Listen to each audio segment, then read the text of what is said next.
Hey everyone, welcome to 5 More Minutes, the show where two friends relive their childhoods, or in some cases, they even learn about everything they missed out on. And I'm an extra caffeinated Kendra. And I'm just a normal Scott again. Have you had caffeine? I had a coffee this morning when I woke Just up. from your Keurig? Yeah, Hashtag basic. that's fine. Minimal effort. It's perfect. I like the sciencey part. Yeah, well, I don't like anything at 7 a.m. So there's that. You mean you don't like to do anything at 7 a.m.? Right. Okay, just double checking. Okay, a couple lame jokes. Mm-hmm. What do you call a factory that makes okay products? Okay. Satisfactory. Oh, that makes sense. What did the janitor say when he jumped out of the closet? I'm gay. Whoa. Making a lot of assumptions. He just said supplies. Oh. Yeah. That's so funny. Oh my god. All right. Yeah. And this last one, where did I just see it? What did the 0 say to the 8?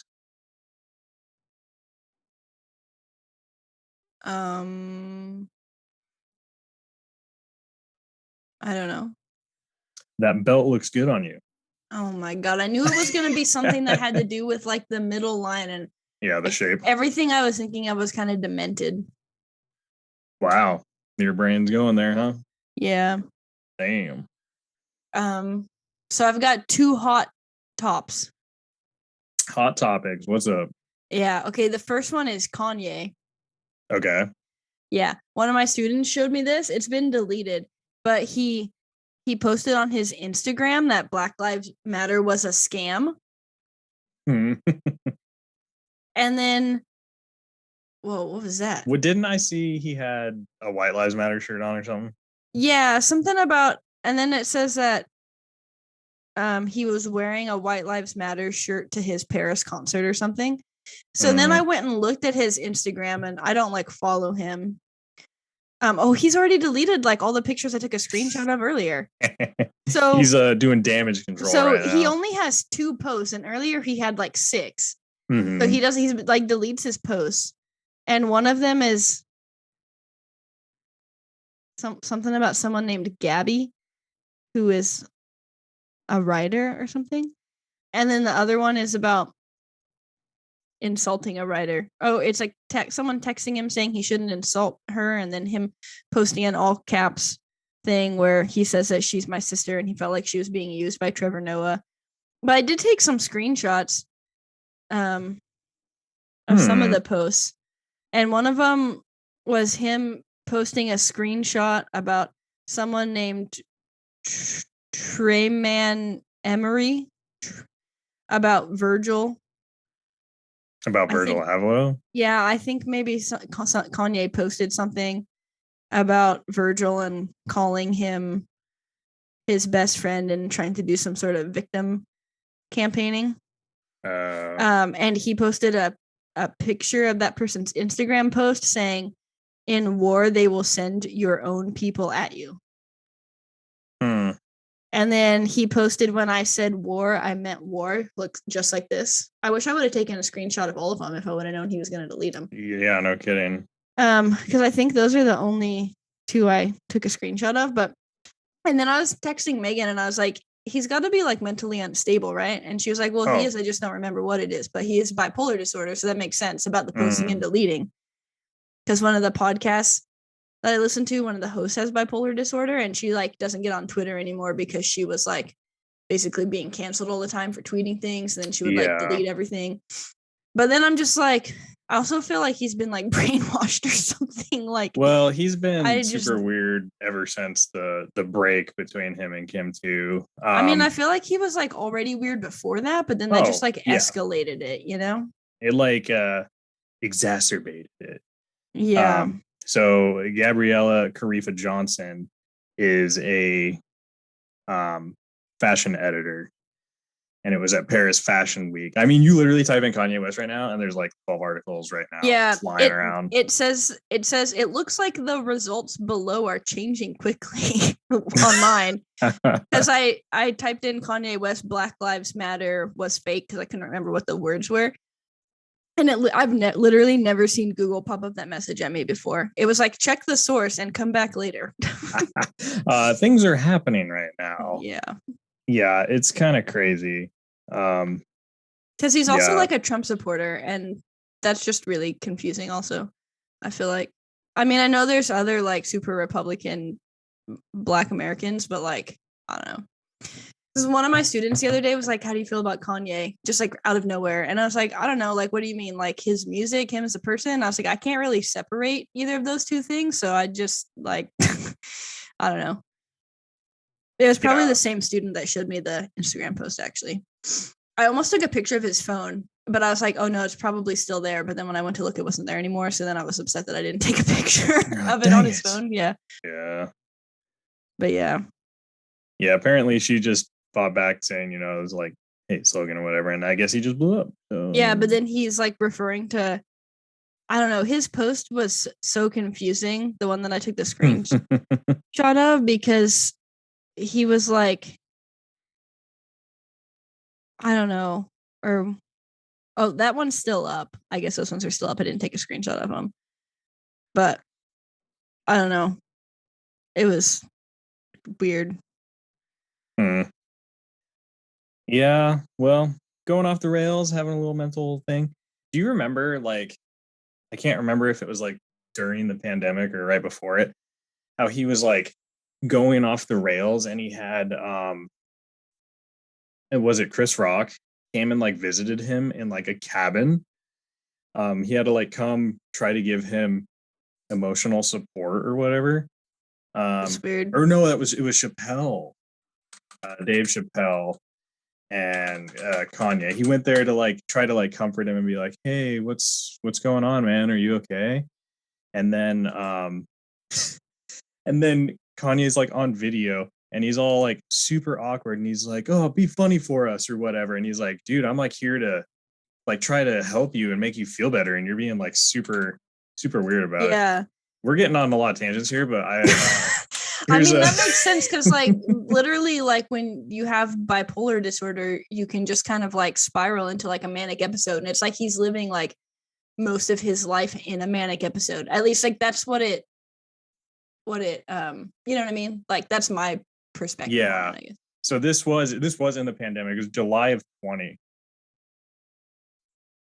It's not okay. Hold on. Apparently, it's not coming through my headphones again. So I gotta go into my. So once you get to like 34 seconds, is the actual like interaction between them, and it's like it's super awkward. Also, I finally ordered a new attachment for my computer, so hopefully this one won't like, because this one overheats, you know. It won't like melt. Yeah. Okay, I'm just gonna skip to like 30.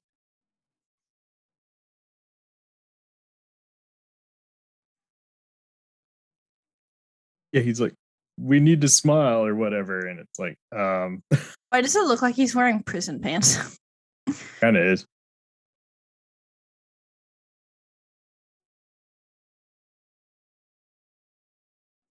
And like, where are they? I feel like that looks like Nevada or somewhere.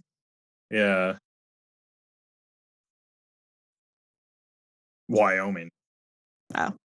Same thing. The corner of Wyoming that I drove through with Matilda was just like nothing. It's so boring. Yeah, I don't know. That's wild. So that was Yeah, my first hot topic. Yeah. Yeah, my second hot topic was that almost 2 years ago, I backed a Kickstarter for molds for dice. Oh yeah. And it was like, you know, I'd been making dice. It might have been like November or something, but I'd been like making dice for like 5 or 6 months. I didn't have like a full-time job because that's what happens during the pandemic, I guess.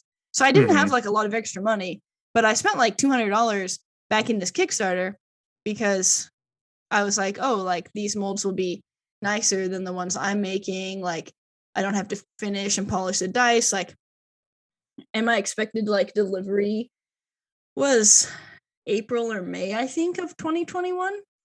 And Okay. um so much time had passed that until one of the other dice makers messaged me last month, I kind of forgot that I had even backed the Kickstarter. Oh. And it like really like blew up. Like a lot of people backed it. Like it was successful in 25 minutes. It had like over $200,000. And then it was someone who at first was like posting a lot like on their Instagram and like super nice and like helpful and like also making dice and stuff. Yeah. And then it just kind of like obviously there were some like issues with like supply chains and stuff like that, but there started being like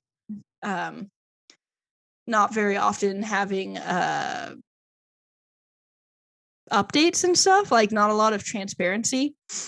And then like very vague updates. And I hadn't even been checking. Like I literally forgot about this Kickstarter until the other dice maker. There's only a couple dice makers that I really talk to regularly. I haven't even been like making dice. I haven't even been posting. And they were doing all this like extra stuff, it seems like. So they posted every month, and then last fall kind of started not posting as much. And then in January they posted that they had like, or February maybe, they had like an outside source backing it. And they were then posted vague updates in between that. And then they just posted an update today where they finally reveal who the supporter is. And it's someone who kind of like tarnished their identity in the dice making community, someone called Level Up, because they did this like failed thing where they were telling dice makers they could make cubes of resin. Like I actually talked with someone about this because they were reaching out to like all the dice makers, but I didn't do it. So you paid to send your dice to them, and then they were supposed to be machine cut and polished, but it like failed, like it didn't work. So some dice makers who tried it like lost money because it just like sent dice that got ruined basically. Yeah, like they sent cubes of resin that they paid for processing, but then the product wasn't good enough to sell. Like they basically were like failed. I mean, it was a good idea, it just didn't whatever. But so apparently they're the company that invested in it. Because in January they had less than $50,000 left in operating funds, but no one has received molds. And I'm like pretty far down. I'm like in the 800s for backers. Like I'm not a high number like at all. And they basically posted this long message today where they're like, we're making no profit, we're just funding this. And then it was like, we haven't posted anything specific yet because we've been spending all this time going through data. And I'm just like, you spent 7 months going through data? Like, I feel like it shouldn't have taken 7 months for you to go through this data and like figure out what's going on.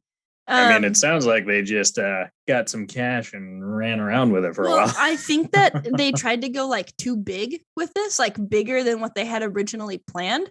And then I ran into issues because like they were supposed to be like resin dice that they were making the molds with, but they decided to get a machine to use metal dice so that there would be less flaws. Like none of that stuff was necessary. So it's like they spent the money to fund the project, but they like, I think since they made more than they were expecting, they tried to make the project better, but then they couldn't like fulfill it.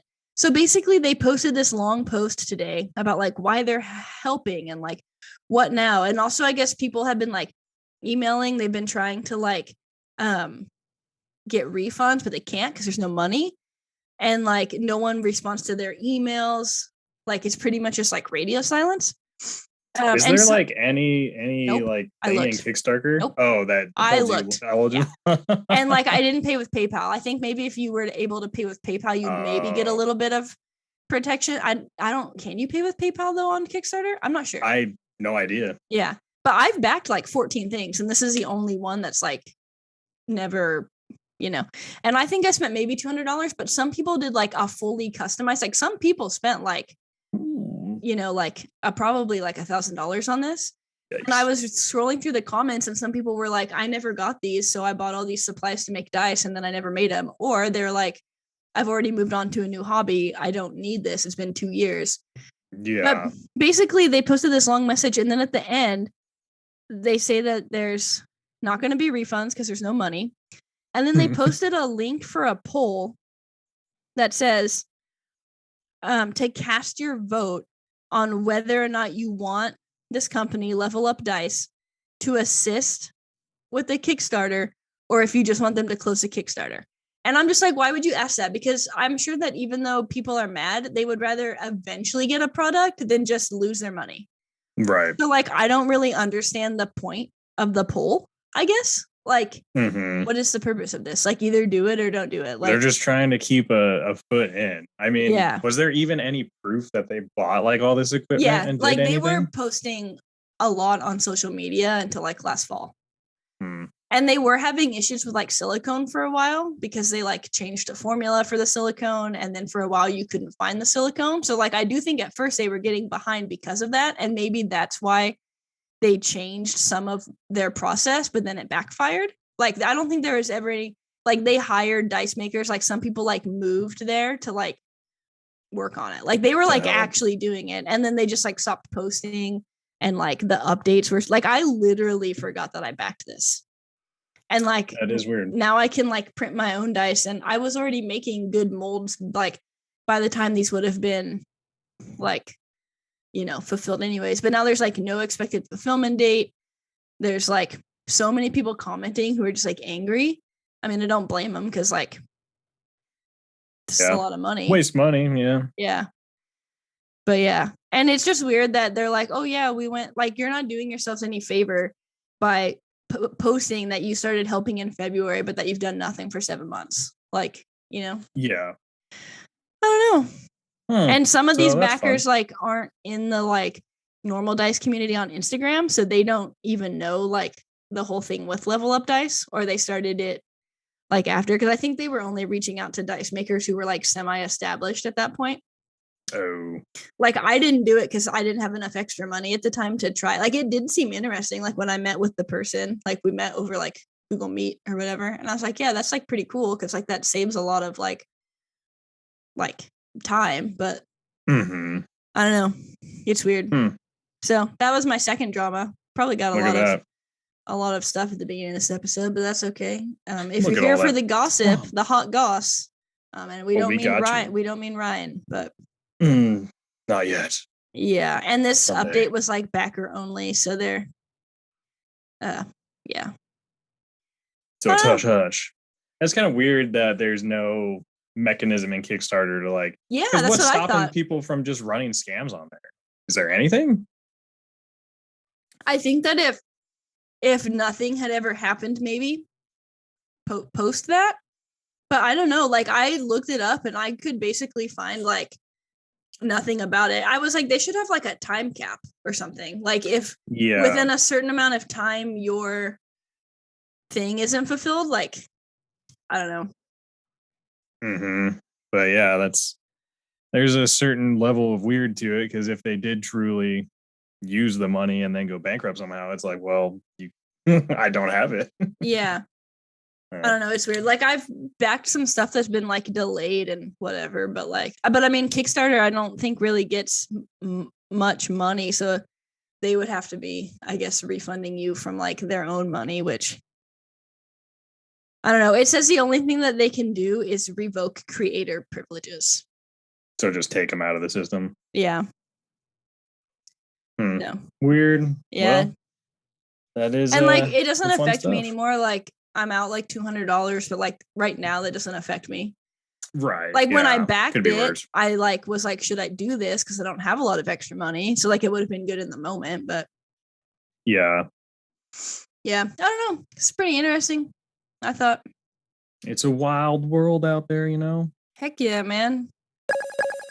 But yeah, I mean that's kind of related to my topic. I don't know how exciting this is gonna be, but I was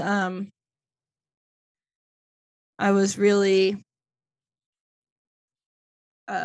like tired and trying to think of something that was like a little bit different, but like still, you know, still related to like nerd stuff. Still a thing. Yeah. I think my dog is whining outside the door, even though we just went for a 4-mile walk.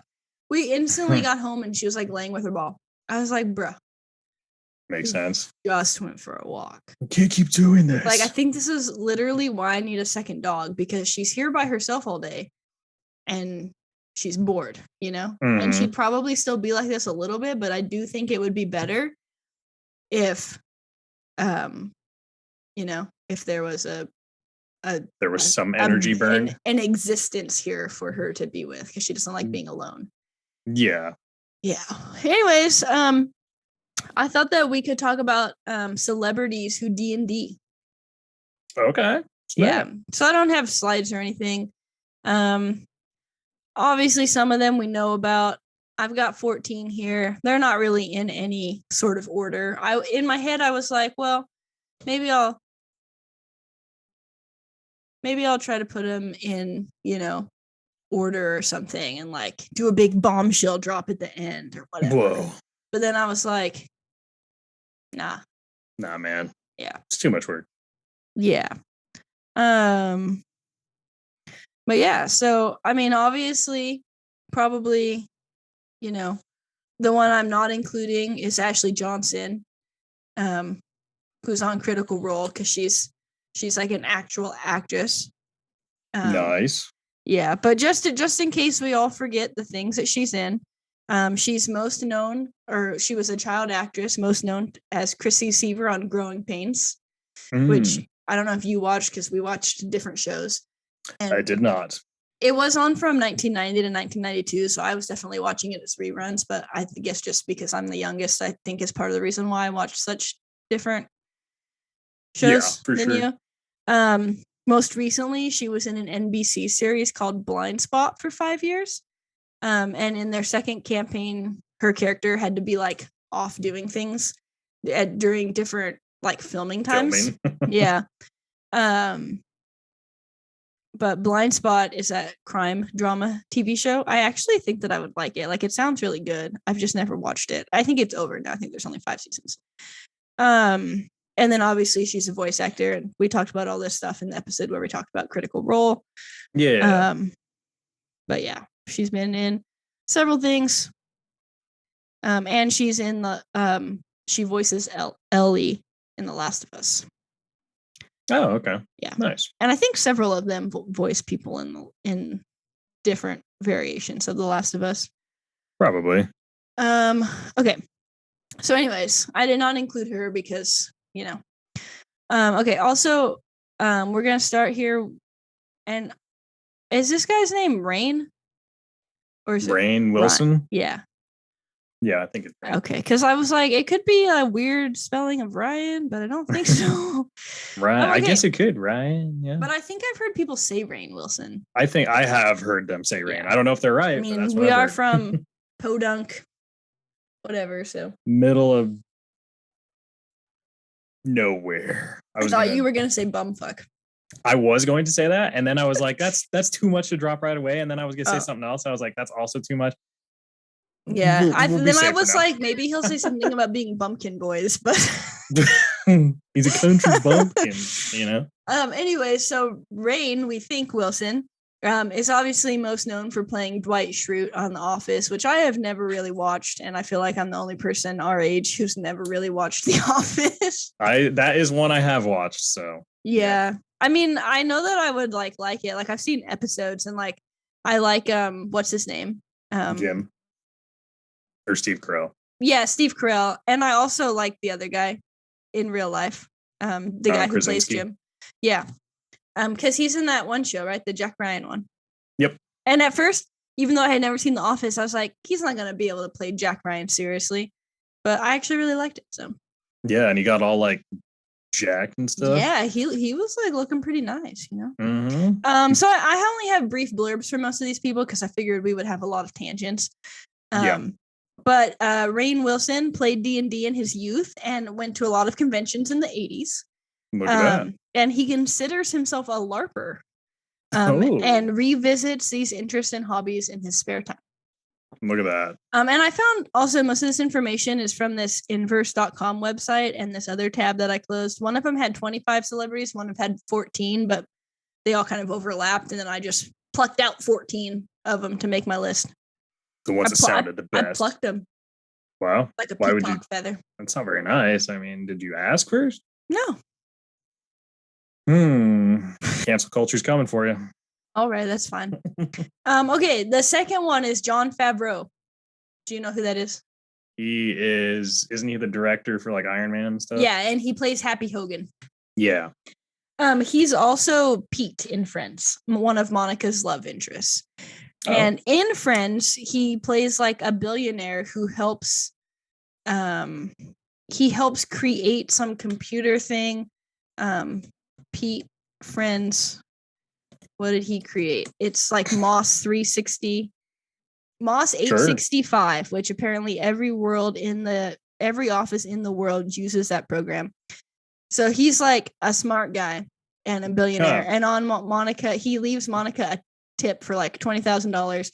And then on their first date, they take a private jet to Rome to have pizza.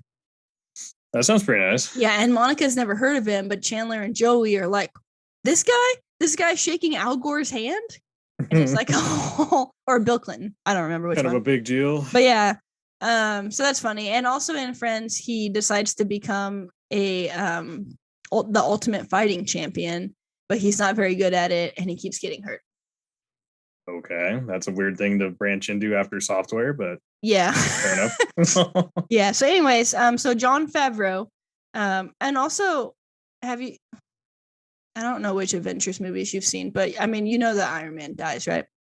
Yeah. Because he's like so sad after that happens in that movie. Also, spoilers, I guess, if you don't know Iron Man dies. Yeah, I mean, spoilers. I haven't seen the movie and I know that, so yeah, I feel like by now you should know. Yeah. But yeah, he directed Iron Man and Iron Man 2. But he credits at least some of his creativity to his early days playing Dungeons and Dragons. And he told the LA Times in May of 2008 that it gave me a really strong background in imagination, storytelling, and understanding how to create tone and a sense of balance. So, I mean, honestly, It's not really surprising that a lot of these actors and actresses play D&D because it is like, you're literally like role playing. So it's like, yeah, get into probably introduced a lot of them into like acting and stuff. And also some of these websites had a bunch of the super famous D&D people on them, like Brennan, and I was like, and Matt Mercer. And I was like, well, I'm kind of going for like less known. Yeah, people who aren't known for D&D. Like obviously Matt Mercer did stuff before Critical Role became a thing. And Brennan did like College Humor, but like I don't know. I feel like voice actors, unless you're like super nerdy into like your stuff, which I guess most anime people are, but most people will know some of these celebrities' names, whereas like people who aren't in that world, I feel like don't really know who like Matt Mercer is. You know what I mean? Yeah. Okay. Number 3, Paul, the Big Show, White. Do you know who that is? He's a baseball player, right? No, he's a professional wrestler. Oh. And also an actor. And did I link his? I think he had like a 1-season show that was like about his real life. Like it was in 2020. Yeah, I can't remember what it was called, but I know. I looked at his face. He's familiar. Yeah, and he played college basketball at Wichita State. But he began his wrestling career in the 90s. And like I had a wrestling game for the Super Nintendo that I played with Jacob Roberts, and I wonder if he was on it because like that name, the Big Show, like I'm sure it might just sound familiar, but he's won a lot of championships, like a lot of them, and apparently he returned at some point. Nice. But yeah, and then he's been in a lot of random things. He's in The Water Boy. Oh yeah. Vendetta. I don't know. There's a lot of random things. The Jetsons and WWE Robo WrestleMania. Wow. That's a 2017 animated film that I didn't know existed. A crossover, it sounds like. Yeah. But yeah, and then a lot of random stuff, SNL. He's in an episode of Star Trek Enterprise. He plays Orion Slaver #1. All right. So just a lot of like random, 1 to 2 episodes. Yeah. And then this isn't listed. Oh yeah. So in 2020, The Big Show Show. The Big Show Show. And it's an Nice. American sitcom that he stars in. Huh. Okay. Yeah, and it's got a titular character. Look at that.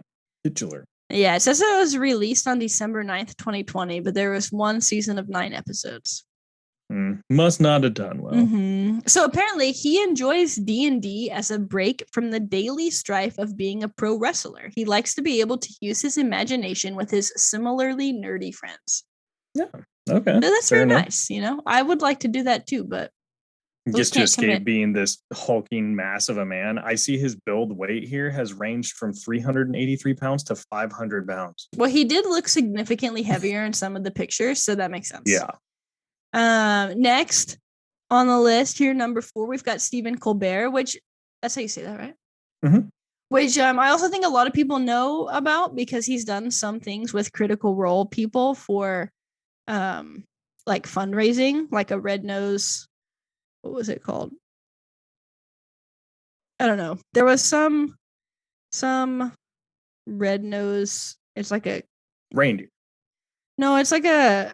Oh. What is it? I forget what it's for. I thought I wrote it down.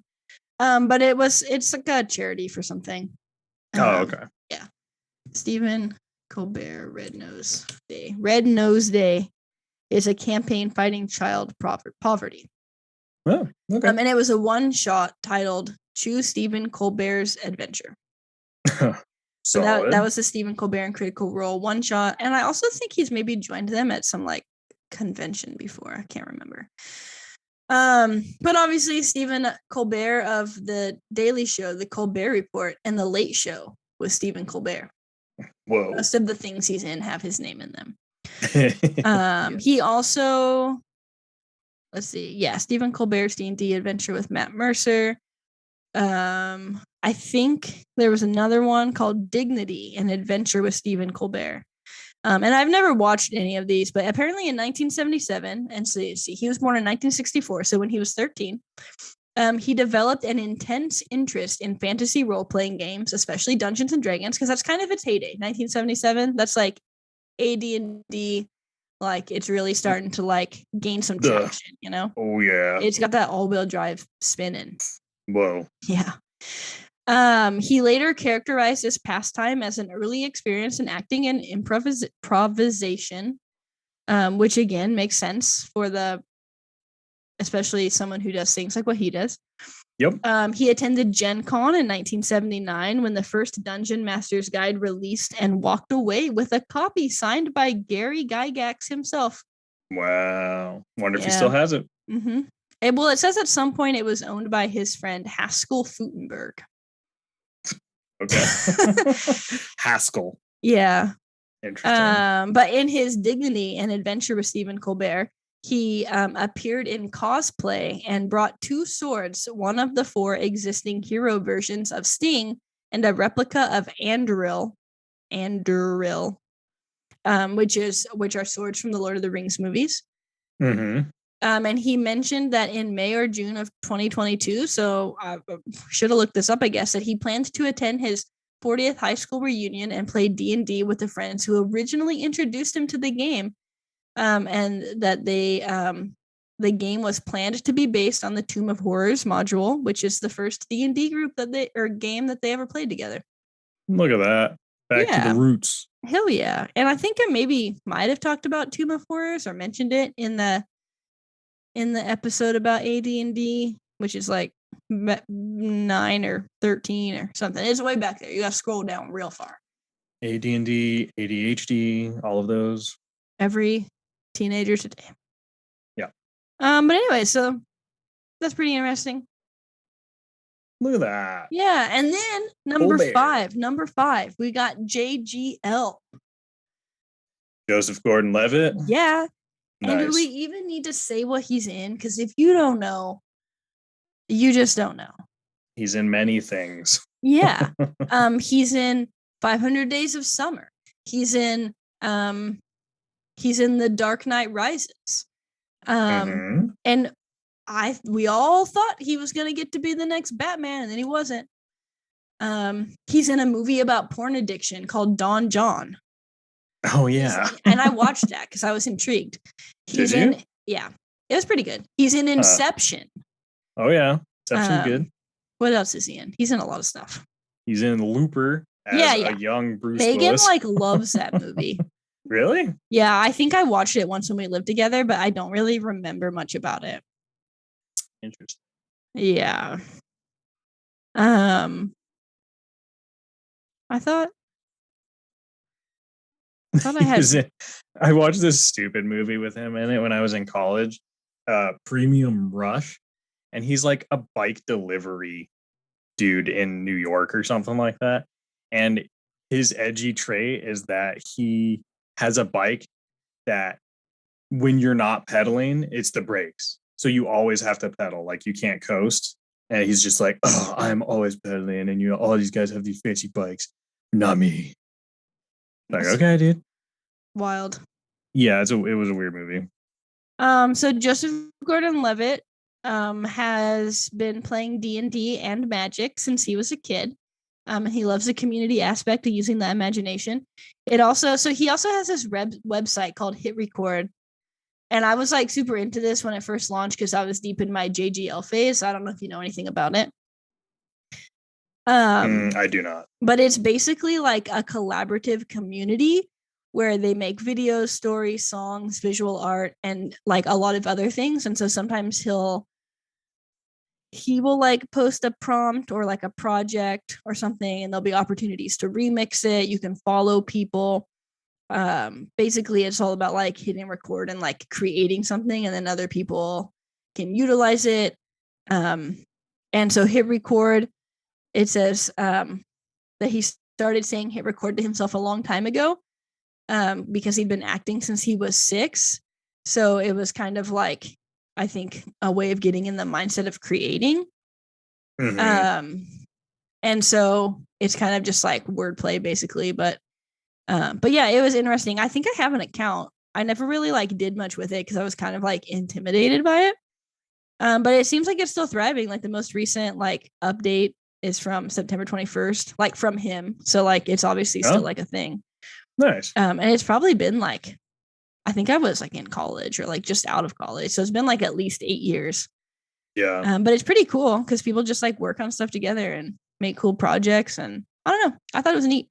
Nice. But he credits like him making that website on him playing D&D and Magic growing up. So I thought that was interesting. Okay. Yeah. Number 6 on this list is Deborah Ann Woll. She plays Karen in Daredevil. And she's also in True Blood, but I've never watched that, so I don't know what character she is. She's, I think she's like a human turned vampire in that. But. Yeah, and she's like pretty big into like the nerdy scene now too. She has her own show. I saw 2 different things listed, and I didn't have a chance to look into them, but one of them was called Relics and Rarities, and then a new one that more recently started called Children of Irte, where she DMs. She guest starred in Critical Role Campaign 2 episode 45, and I think I watched that and was like, this lady looks so familiar, but like at that time, you know, I didn't really process who she was. Like it'd been a while since I'd watched Daredevil, so that's the only thing I would have known her from. And I think that she's also maybe been on an episode or 2 of actually. Like I'm pretty sure I watched one with. Did you watch that? I have not. Come on, man. But apparently she was interested in D&D as a kid, but never actually played it until her manager introduced it to her as an adult.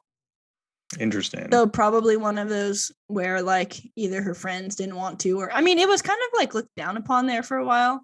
Yeah. Like people were definitely like literally all the things that we were made fun of for in high school are not cool. Like I think that's like what my students think I'm cool. Cause like I don't like I don't understand like I don't know. It has been a weird flip. Yeah. I mean, I think I'm also more like confident in myself, and that's probably why too, but because I just like say stuff. I'm just like, whatever. And I have nice shoes, and I think that, you know, I've got some street cred. but nice. Did I tell you that like they keep telling me I'm cool? And I'm just like, thanks. I've done a lot of self-work. And they're just like, what? Thanks. I've been to therapy. Yeah. Like 4 times, but I did it. All right. So number 7, Tom Morello. Do you know who that is? Guitar player. Yeah. Best known for his tenure with Rage Against the Machine. And Scott likes raging and he likes rock. And then Audio Slave. And apparently they formed a supergroup. I did not know that because I don't listen to rock music anymore. But Prophets of Rage. Have you heard of that? Oh, I think I have. Yeah. Yeah, that's a supergroup between either those 2 bands or some other band. But anyways, apparently he was in a D&D club in high school. And he currently plays in the big celebrity group that includes Vince Vaughn and Joe Manganiello. Wow. Yeah. So that's I was gonna try to find a group picture of them all playing and put it as my wallpaper, but then I came in here and my green screen was hanging by one redneck rubber band, and I was like, well, I don't feel like fixing that right now. Yeah, I need to get like a more permanent solution because I literally just have command hooks on my ceiling, and then I use rubber bands and binder clips. But hey, I can do pretty much anything with binder clips. Like, I have so many redneck things in my classroom right now with binder clips. Yeah, whatever works. Yeah, like I made little hooks to hang my extension cords on that are literally, I roll it up. I use the big binder clip. The binder clip is attached to either 1 or 2 paper clips that attach to thumbtacks in the wall. And my students can't figure it out. I'm like, it's not that hard, guys. Like, look at it when you take it off. You know? And then I have my name tag because since I'm in a portable, I don't have a thing for my outside and I don't have one for my desk. Like I need to get a little like placard thingy. So I binder clipped it to something on my desk. And then I made a scoreboard for my 5th hour class, and I have that binder clipped to the wall also. So pretty much I can do anything with binder clips. All right. Yeah. Build complex machinery. Heck yeah, man. All right. So I thought that would be a good time to transition into Vince Vaughn, who really, I guess, hasn't been in as many things as I imagined in my head. Been in a lot. Yeah, but a lot of like obscure things. More so than like, because like the 2 main ones are Wedding Crashers and Couples Retreat. And I think those were like the only 2 I had really seen that he's been in. I've seen like, so he's in Dodgeball. I mean, he's been in so much stuff. Did I miss that when I was scrolling through? I also haven't watched Dodgeball in like a really long time. I kind of forgot that movie existed until right now, which is maybe why I didn't write it down. The Breakup. I also feel like I've seen that movie. I've definitely seen The Breakup because I think that has Jennifer Aniston in it, right? Yeah. I guess it's maybe because it showed his producer credits first, and I think I might not have scrolled very closely through his actor credits. Okay, I lied. There's more things that he's been in, but still like only 78. And in my head, I feel like he's a big enough name that he should have been in more than. Did you watch Freaky with us? That one where he switches body with a girl and it's like a horror one. Oh, he's in Mr. and Mrs. Smith. And he was in True Detective. Oof. And I've never seen Starsky and Hutch, and I've never watched True Detective, so. Oh, it's so good. Yeah. I mean, the season he is in is not as good, but it's pretty good. I always meant to watch it. It would just happened during one of my slow TV phases, and I never went back to it. Isn't Matthew McConaughey in a season of that too? He's in the original with Woody Harrelson. Yeah. And that is the best one. Maybe I'll watch that sometime. He's pretty good. I've been watching I've been trying to rotate through things. I did watch the first Lord of the Rings episode. I've watched the first 2 Dragon. I forgot about Sins of Our Mother and I was so upset. I was like waiting for it to come out and then I forgot about it. Yeah, I watched that. So I just finished that last night. Nice. And then I didn't finish Dahmer yet. I have mixed feelings about it. Just because I saw that like they didn't actually like the people involved didn't really seem like they wanted it to be made. So then I was like, well, that's kind of dumb that they made it or whatever. But okay. Anyways, tangent. Vince Vaughn. He played in his youth, but then got back into it when Tom Morello invited him to Joe Manganiello's game. And I hate saying his last name because I feel like I'm doing it wrong. But Joe Manganiello, also pretty nice on the eyes. Pretty nice. And he's been in True Blood, which I still never watched that either, and I feel like I would have liked it. He's also in Magic Mike, but what I know him for, do you know what I know him for? No. One Tree Hill. Of course. Yeah, he's in the later seasons after they skip the 4 years and then they're adults. And he has a fling with Brooke. He's a bartender at Trick. He's a former addict in the show. Yeah, so it's a lot going on. There's also one episode where he's trying to impress Brooke, and she tells him that he needs to like take off all his clothes, and then she makes him get out of the car. No, or is he trying to? Anyway, she makes him get out of her car, and then he's just like standing like this, like on the side of the road because he's naked. But he's very muscular. He also plays in the trampoline basketball in that show. Okay. Yeah, have you ever heard of that? Yeah, I've heard of it. Yeah, they do that in the show because Nathan like hurts his back, and so he retires from the NBA, but then he does trampoline basketball. Wow. Yeah. Anyways, and that's also one of the places I know Evan Peters from. Slam ball, that's what it's called. Oh. Yeah. Slam ball is a form of basketball played with trampolines in front of each net and boards around the court edge. Professional slam ball aired on TV or aired on Spike TV for 2 seasons. And on the CBS network in 2007. And then it looks like, I don't know, 2012. And then it says there's an inaugural season of 2023, so maybe they're bringing it back. I don't know. A little bit confused, but must not be that popular. Yeah, I mean, it's probably a little bit dangerous to be like jumping through the air like that with a ball, or like contact sporting in the. I mean, because basketball is not really a contact sport, but if you're jumping through the air, like. But anyways, so I did put a little bit more on here because it's like his game that people are playing in. So in terms of celebrities who play D&D, he is nothing short of an icon. He famously wrote a script for a D&D movie. Wait, he did? What? What movie? Wait a minute. Maybe it never got made. Yeah, I thought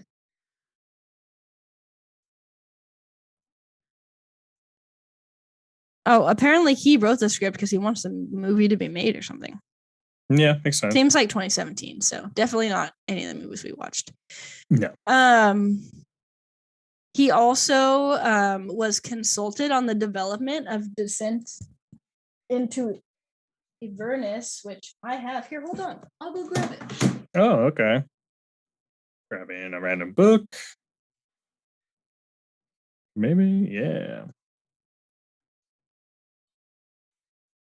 And I bought this because I wanted to play it, and then we never played it. But Descent into Avernus. And apparently his own Dragonborn Paladin Barbarian Arcan is an official character in here. Wow. And he says about this, to get to collaborate and tell a story in this medium that was instrumental in my development as a storyteller, to be able to moonlight just for a brief period of time, the job I wish I had was amazing. And he put everything he had into it. He also, and maybe I'll send you the link for this, he launched his own fantasy / heavy metal clothing line. And this is all Joe Manganiello. Yeah. Okay. Called Death Saves, which, obviously play on Death Saves, but also sounds pretty metal. Sounds pretty metal, man. Yeah. In 2019, to further legitimize his cred as a D&D buff, the ongoing campaign that he DMs includes Game of Thrones creators D.B. Weiss and David Benoit, along with Vince Vaughn and The Big Show. Look at that. These are pretty cool. Yeah, some of the stuff in there is pretty neat.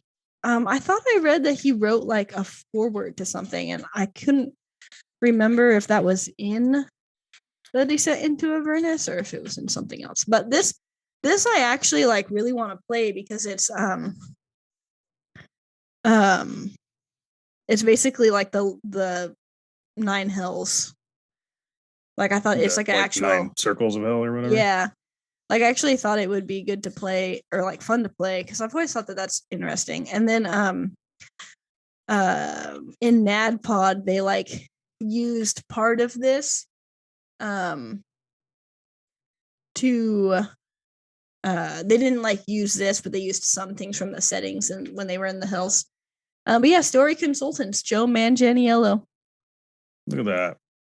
Yeah. Anyway, so he's got some cred then. If any of our friends want to play this, hit us up, bitches. Bitch. Alrighty. So number 10, Gerard Way. I don't know who that is. So he is the co-founder and lead vocalist of My Chemical Romance. Oh. Yeah. I was like, oh, I've never like his name kind of sounds familiar, but like not in the way that the other like musician did, you know? Yeah. But I never really listened to My Chemical Romance that much, so I wasn't quite emo enough for that. No, me neither. He is also a writer for the Umbrella Academy, and he writes comic books. Okay, does a lot of things. Yeah, I was like, oh, this guy's like doing all this stuff, like just all over. And I think it's the Umbrella Academy comics that he was writing also. And then the True Lives of the Fabulous Killjoys. Whatever that is. Yeah, so he co-created and wrote the comic miniseries, and that actually, like True Lives of Fabulous Killjoys, and that actually sounds really familiar to me. Like I feel like I've heard of it. Let's see what's it about. Following the aftermath of the first battle waged during Danger Days, the True Lives of Fabulous Killjoys, the group's followers have kept to the desert while Better Living Industries continues to strip citizens of their individuality. Only the girl, the sole survivor of the original Killjoys, can help stir up the fight or join the masses in the mindlessness. Mindlessness. So anyways, there's that. And then seems like he also co-created the Umbrella Academy comics, so that's pretty cool. Look at that. Mm-hmm. Something we know. He's also the co-founder of DC Comics' Young Animal imprint. And in the Marvel universe, he is the co-creator of Penny Parker, an alternate version of Spider-Man. Okay. I feel like anyone could just be like, here, it's Patella Parker. Yeah, but I mean, it's an actual thing published by Marvel. So like, yeah, they gave him enough credit to actually do it. Yeah. It says that Penny Parker is a superhero appearing in publications by Marvel Comics. Well, aren't there a lot of female versions of some of the superheroes and we just don't know about them because people don't talk about women? There's so many. I mean, there's like and there's like a male version of Captain Marvel too. So yeah, I mean, I think at some point he just kind of ran out of ideas. He's like, girl, boy version, yeah.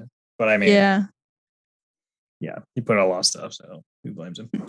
Anyways, yeah, this guy's all over the place. Music, comics, D&D.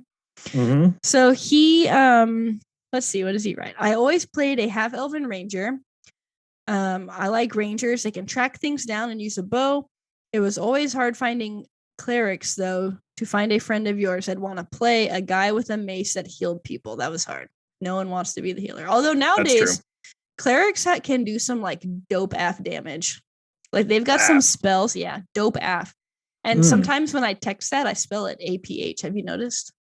No. I think I did it in the group chat the other day. Oh. Yeah. He talked about how D&D helped shape his creative sensibilities on apparently an episode called Carry the Fire podcast. And he said, even just from playing and dungeon mastering, which I feel like I've never heard that written like that. As a verb. Yeah, he explained, I learned how to tell stories and was really into that. You learn things even about leadership. If you become the party leader, if you're the DM, you learn how to keep people engaged, to keep momentum and keep things moving. Yeah. Yeah. All right. So number 11 is Felicia Day. Have you heard of Felicia Day? I know the name, but I don't Yeah. her very well. So she has been in some shows. She's been in a show called The Guild. And I think she was maybe one of the like main characters because that's kind of what she's known for. And The Guild. Where was The Guild at in here? Hello, The Guild. Hello. I don't know. I'm kind of confused about what The Guild is. It seems like music videos? I don't know. I'm really confused. Oh no, a TV show. Yeah, The Guild. Codex. Sid Sherman. 66 episodes. She's been in a bunch of random shows that I've never watched. And let's see. Some Adventure Time, which I've never watched. Me neither. Just a bunch of random shows, like a reoccurring guest show roles on things like Supernatural and whatever. But Felicia Day helped launch Geek and Sundry, and Geek and Sundry is a commercial YouTube and Twitch channel and multimedia production company launched in 2012. And they won or something. It was part of YouTube's $100 million original channel initiative. And Geek and Sundry is actually responsible for launching Critical Role. So before Critical Role made their own company, they were under Geek and Sundry. So all of the, I think sometime during campaign 1 is when they switched over, or maybe campaign 2. But Critical Role aired on their channel from 2015 to 2019. Oh, okay. And they've produced a lot of, nerdy content. It's a very well-known name, in the nerd business.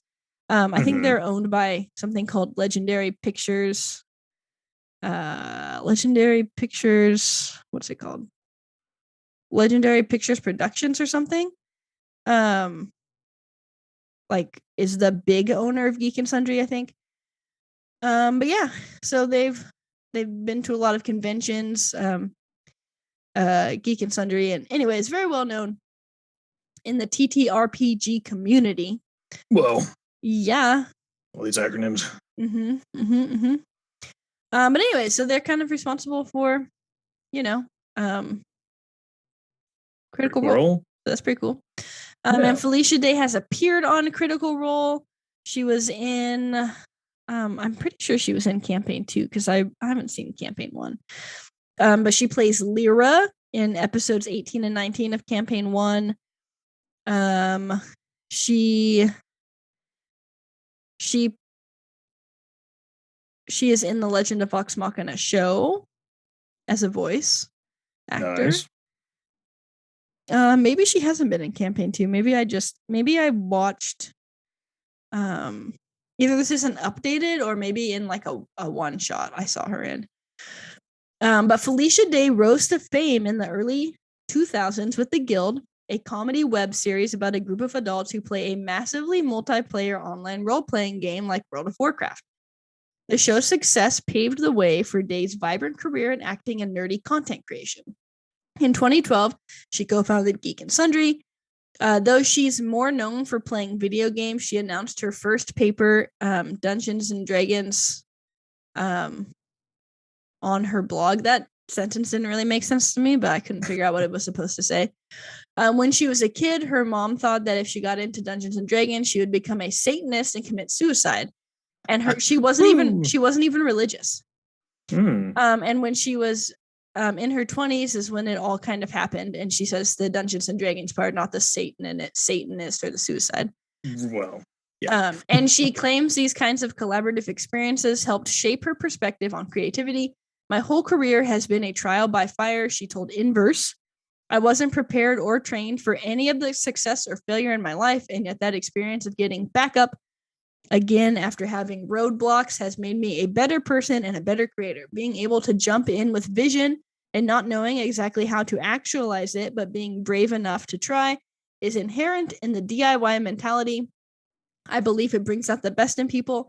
When we're handed success, we don't appreciate it or feel like we've earned it deep down inside. Fair enough.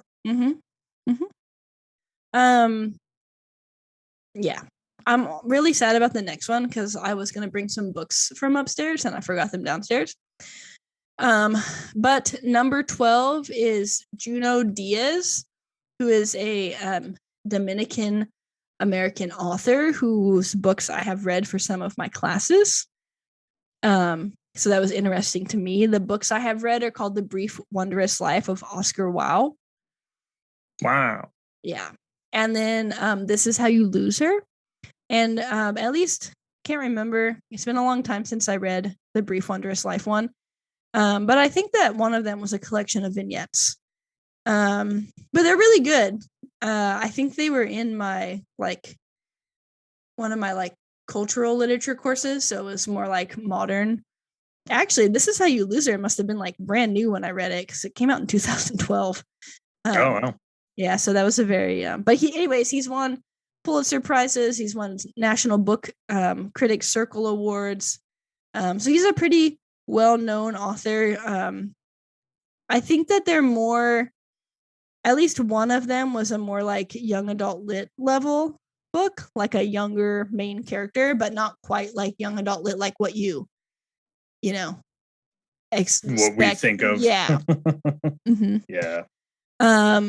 But yeah, so one of them is about Oscar. He's a sweet but disastrously overweight ghetto nerd who, from the New Jersey home he shares with his old world mother and rebellious sister, dreams of becoming the Dominican J.R.R. Tolkien, and most of all, finding love. And I feel like I need to reread this book because I have not read it in over 10 years. But no, reading that description and knowing that he played D&D, you're I'm in. Makes a lot of sense, yeah. Mm. Yeah, and then I don't really remember very much about This Is How You Lose Her. But I remember liking it. That's all. And I have them both on my bookshelf downstairs, and I was like, oh, I should bring this upstairs with me tomorrow. And there was a lot of authors. He's the only one I put on this list because some of them I didn't know, they weren't authors I'm familiar with. But there is a New York Times article. I skimmed through it because I pay for that. Sometimes I forget to check, and I'll go 3 months without opening it, but it's only $4 a month, so it's not really. I was checking it a lot during COVID because they had really good COVID coverage. They still do, but it's less pertinent now, Yeah. I also pay for the crossword puzzle and forget to do it. Wow. I was doing it a lot. They changed it though, and now I'm kind of out of practice. They made it more complicated on some days.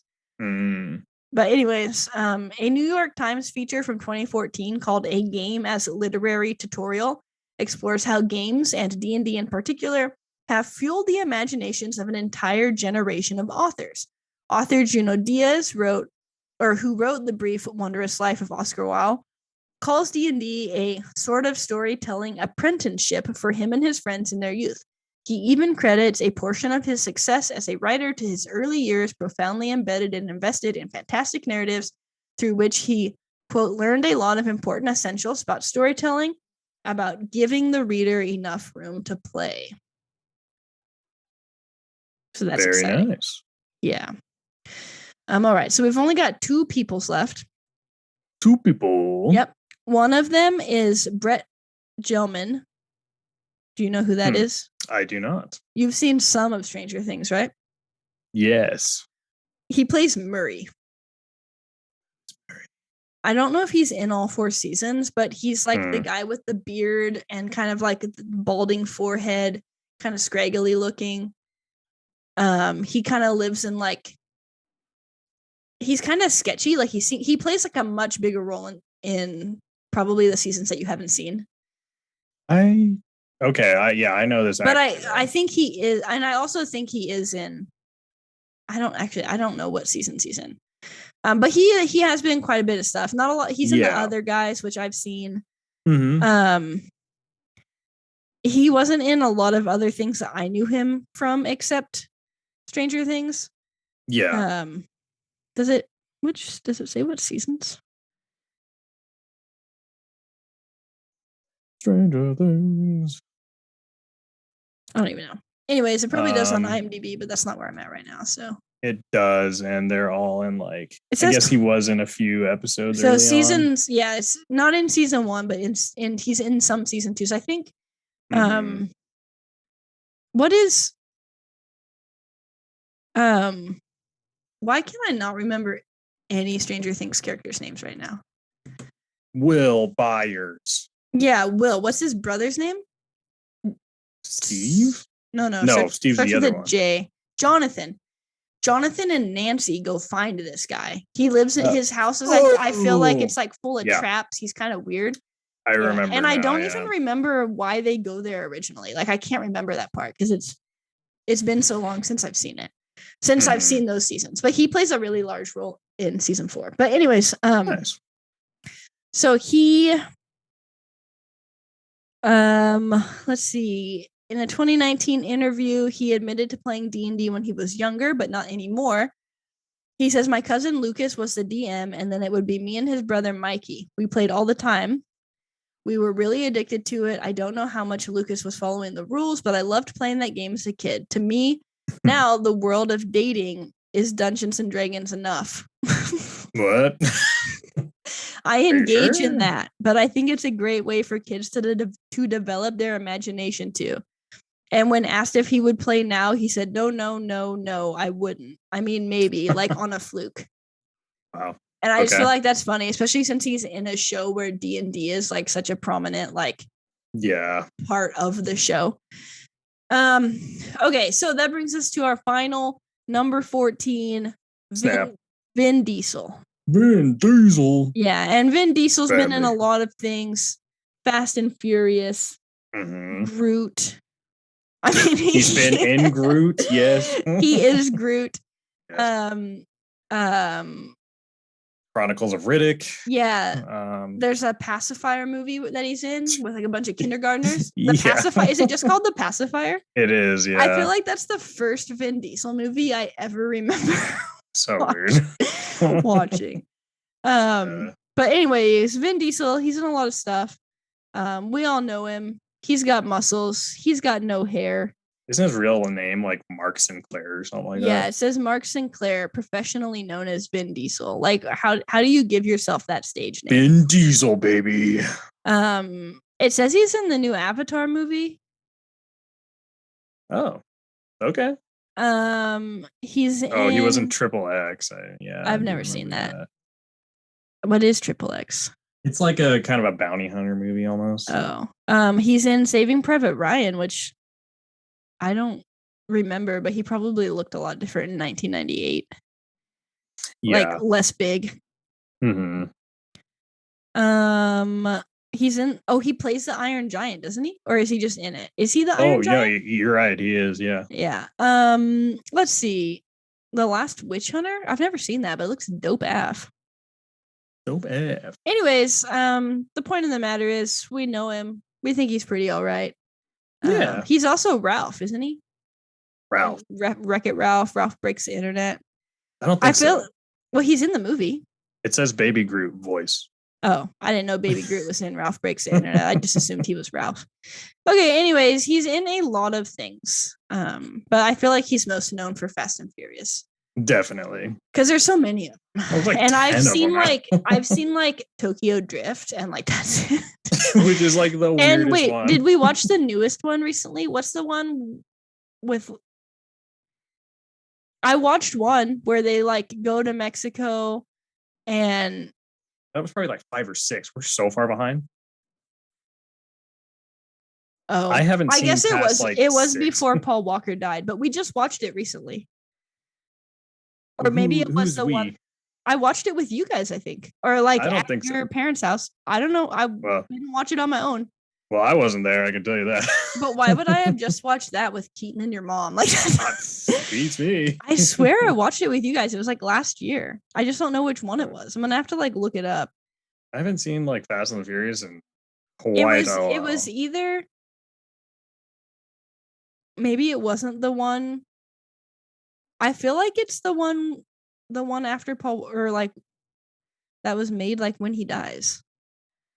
Yeah, that's the one from like I mean, that's pretty old already. That's true.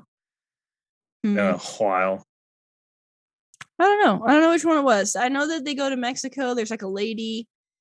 It's someone's wife. Paul Walker died in 2013. It's someone's wife. So that would be Fast and Furious 6. Yeah. It was someone's wife. I know that Paul Walker's in it, so it's 6 or Because he died newer. during that movie, Yeah. I think. And I don't know. I know that I saw one of them within the past year or two. Look at that. And it starts out with like a highway and a semi truck or something. As many of them do. I guess it must not be this one because I don't remember anything about London. Maybe it was the 5th one. I don't know. I watched one of them. Fast and Furious 6 mentions London, so I don't think it was that one. London. But let's see. Puerto Rico? I think it's maybe this one. Fast 5. Yeah, or maybe it was someone's sister. Was Dom's sister married to someone? I don't know. Sure. I'm gonna be honest with you. I've been rambling about this for 5 minutes, and I still haven't figured out which movie it was.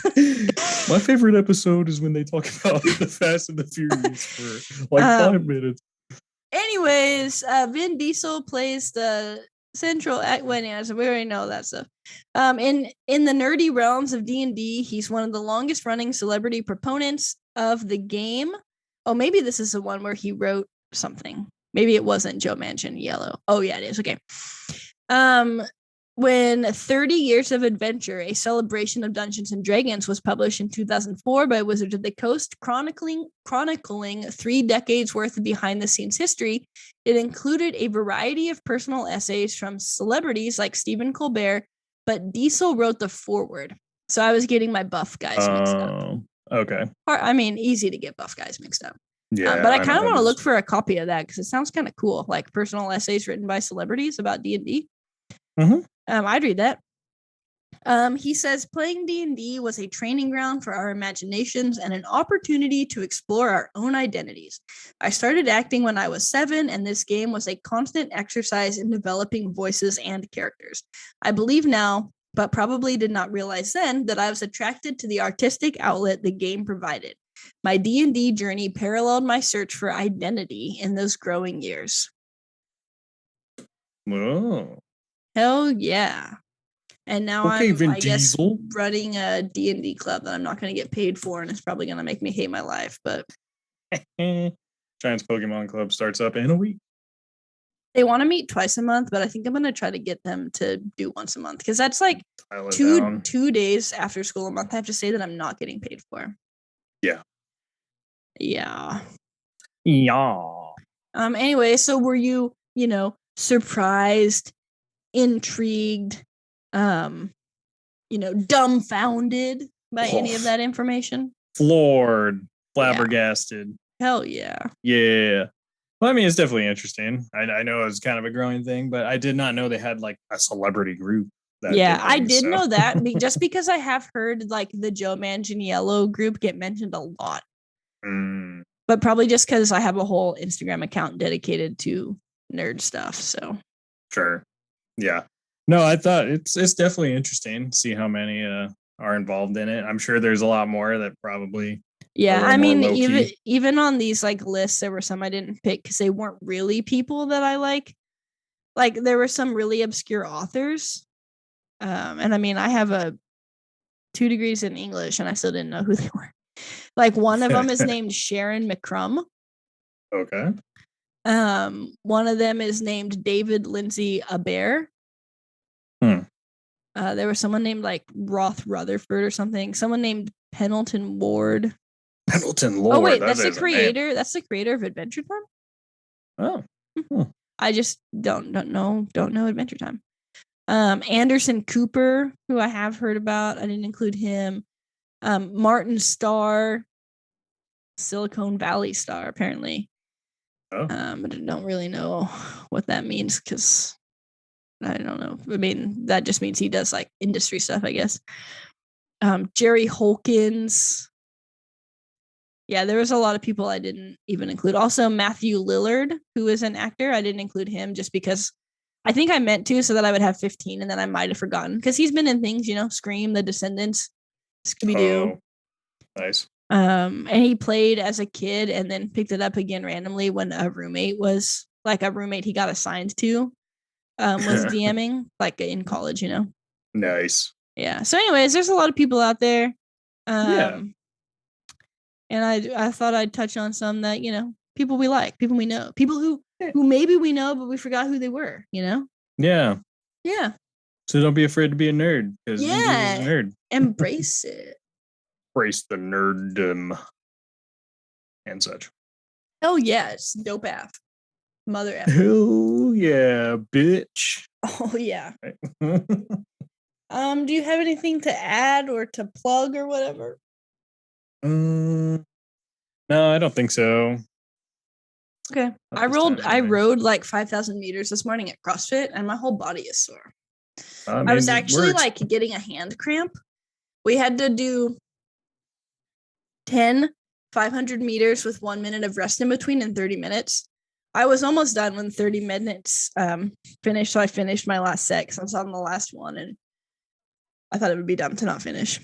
Yeah. So I had to keep like around the 2-minute pace in order to finish that with 1 minute of rest in between. And my hand was just, this one was like literally like I was having a hard time holding on to the handle. Fried. Yeah, it was just cramping. And it's also like I've been going kind of inconsistently, and I think that was the first time I've done a rowing workout since like July. Wow. Because like I have been going inconsistently, and then at home I just have a bike, you know, so it's a little different. Yeah, don't get as much variety. Yeah. Anyways, yeah. You can download our episodes and leave us a review or rating. We'd totes love that. Yeah.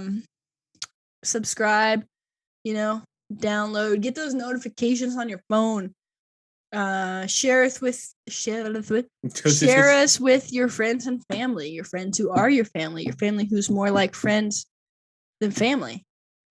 And send us an email to 5 more minutes pod@gmail.com, and follow us on our socials at the number 5 MMPOD, and use the hashtag 5MMPOD. And I had to show some of my students this video because they'd never seen it and they didn't know why I was doing hashtags like this. I see. You know which video I'm talking about, right? I will if you tell me. I know you have told me. Jimmy Fallon and Justin Timberlake, and they're sitting on a couch and they have a whole hashtag conversation. I thought about Jimmy Fallon just because he had, but that was like the thing. I like randomly like I know. I think that video came out on like the fringes of the videos. And my favorite video isn't available to watch anymore. Did I tell you that? You did not. Yeah, I was really sad about bad. that. I know. But anyways, also bit.ly/5MMPOD. Like our posts, share them, listen to our podcast. Do it. Hell yeah. But that's it. I'm tired. I've been up since 4:30. Yeah, I guess with that, we'll clock out till next time and see you all later. Yeah, bye. Or